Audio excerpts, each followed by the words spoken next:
এক গ্রামে ছিল দুজন ঘনিষ্ঠ বন্ধু, হাতি আর গরু। ছোটবেলা থেকেই তারা একসাথে বড় হয়েছে, ক্ষেতের পাশে খেলেছে, নদীতে সাঁতার কেটেছে। গ্রামের সব মানুষ জানতো তাদের বন্ধুত্ব এক অন্যরকম। কিন্তু সময় বদলায়, সেই গ্রামের জমিগুলো বিক্রি হয়ে যায় এক কোম্পানির হাতে। ক্ষেত কেটে তৈরি হয় বড় বড় বিল্ডিং। গরুর মালিক শহরদের খামারের কাছে তাকে বিক্রি করে দেয়, আর হাতিটিকে তাড়িয়ে দেওয়া হয়। বলা হয় এত বড় পশুর এখানে জায়গা নেই। এদিকে গরু শহরের খাঁচায় বাঁধা থাকে আর সারাদিন মেশিনে দুধ দিতেই থাকে, আর হাতি বনে বনে ঘুরে বেড়ায় খালি চোখে বন্ধুর খুঁজে। হঠাৎ একদিন গরুর খামারের এলাকায় হাতি চলে আসে, গন্ধে চিনে ফেলে বন্ধুর অবস্থান। এদিকে গরু বন্ধুর কান্না শুনে লোহার দরজা সামনের পা দিয়ে ঠোকাতে লাগে এবং ছটফট করতে লাগে। এদিকে হাতিও বুঝতে পারে তার বন্ধু এখানে রয়েছে।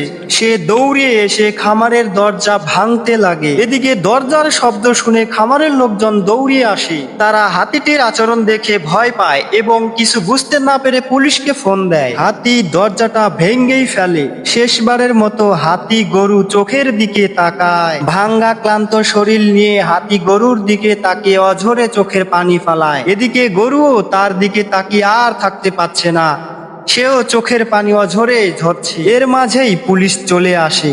কিছু বুঝে ওঠার আগেই হাতিকে 3টি গুলি চালায়। তাৎক্ষণিকভাবে হাতি মাটিতে লুটিয়ে পড়ে এবং মনে মনে বলে, আমাকে একটু সময় দাও, আমি আমার বন্ধুর সাথে দেখা করে এখনই চলে যাব। কি নির্মম ইতিহাস! বন্ধুর জন্য সে জীবন দিয়ে দিল এবং হাম্বা হাম্বা বলে কাঁদতে লাগলো। পরে সবাই বুঝতে পারলো, এ হাতিটি কোনো ক্ষতি করতে এসেনি, তার বন্ধুর সাথে দেখা করতে এসেছিল।